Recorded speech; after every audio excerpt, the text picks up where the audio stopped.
It is a pleasure to welcome back to Cinema Showcase Goldie Hawn. Goldie, good to see you again. Thank you. Good to see you. Thank you. It's just been a few weeks. Absolutely, but hey, come back every other week. You know?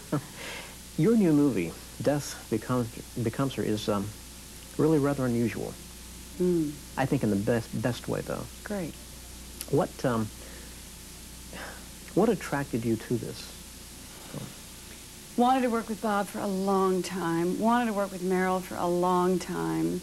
That was great news. Then I read the script, and that was actually even better news because I liked the script. I thought it was really very interesting, sort of an amalgamation of comedy, and it was a movie about something as well, and I thought it would be great fun to do. So all that put together, I said, yes. Yeah. You've never really made a comedy quite like this one, have you? No, this is nothing like I've ever done. This certainly isn't a movie that lies within a genre that I've been fairly successful in, I guess you could say. But it's an odd movie. It isn't what people are going to expect. There's a lot of surprises in it, a lot of changes, a lot of shocking moments. It's different. Let's talk for just a minute about black comedy, because as you say, certain people might be a little shocked at some of the comedy in the film. And yet, with black comedy, I think a film can touch on many things. Well, that's what's great about it. You know, comedy is a fantastic vehicle because you really can exercise a lot of philosophy behind it. And a black comedy, you can do even more. You can go even farther because it starts to stretch beyond the realm of reality. So you can really make your points and do it while you're laughing and gasping at the same time, which is about what you do in this movie. Exactly. Now, Meryl has said that when she read the script, that she just assumed that she would play the other part. Could you have seen you playing the role? Absolutely. Certainly having, you know, singing and dancing, and that was part of my training and whatever, it would seem to be that that would be the way it would go. I'd never played, you know, anybody like the character that Bob wanted me to play. But he assured me that he'd made the right choice into who he wanted to do what. And I think he was right. I think so. I think so. Now, what about working with special effects? I'm told that for the first time this can sometimes confuse people a little bit who haven't worked with them before. It could. It's about precision. It's about being there when you have to be there. It's about repeating yourself as closely as you can to what you did before. It's also about depending on, you know, a lot of other technical things. So your performance has to pretty much be consistent.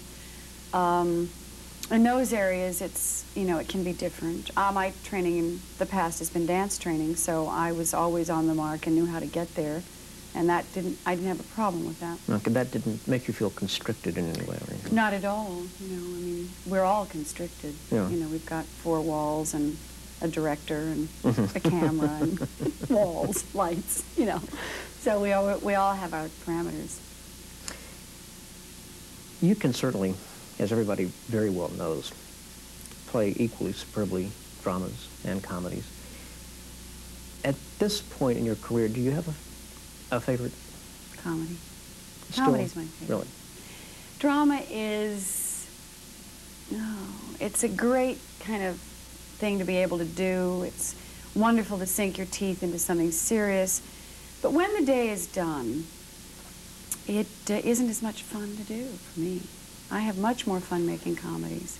It's, you know, you only live once, and if you can go through life laughing and having a great time and sharing jokes with people all day, and I prefer to have my life go that way. But I certainly don't, you know, laugh in the face of drama. Have you ever stopped to, I'm sure you have, maybe not, but have you ever stopped to analyze what it is about your persona that is so effective in comedy? Very tough answer. Tough question to answer. I don't really know what it is. It's something that comes from the inside, and it isn't anything ever studied.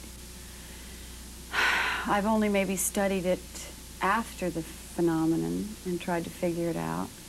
And I think it's best to try not to, because it's whatever it is there, was given to me before I could probably say mommy. So it must be, though, just even superficially a wonderful feeling to know that you can make people laugh all over the world. It is a great feeling. It's a great feeling. It's a great gift, and you know, I'm real pleased that that's the way it's been. I wouldn't change it for all the tea in China. And people who say, you know, you've made us laugh for so long, but when are you going to really do a drama? You know, I look at them and I think, gee whiz, I mean, what can be greater? What can be greater? Yeah. We cry all the time. I read the newspaper every day, and I promise you, I'm not exaggerating, I must cry at least 3 times. That's the newspaper. Yeah. So you figure somewhere down the line, you know, we've got to use our happy gifts to try to make people feel better.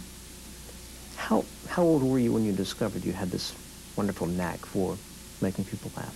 I was, oh gosh, I guess I did a show. Oh, I know what it was. I was in high school, and I didn't have any lines, and I played the mayor's wife in Bye Bye Birdie.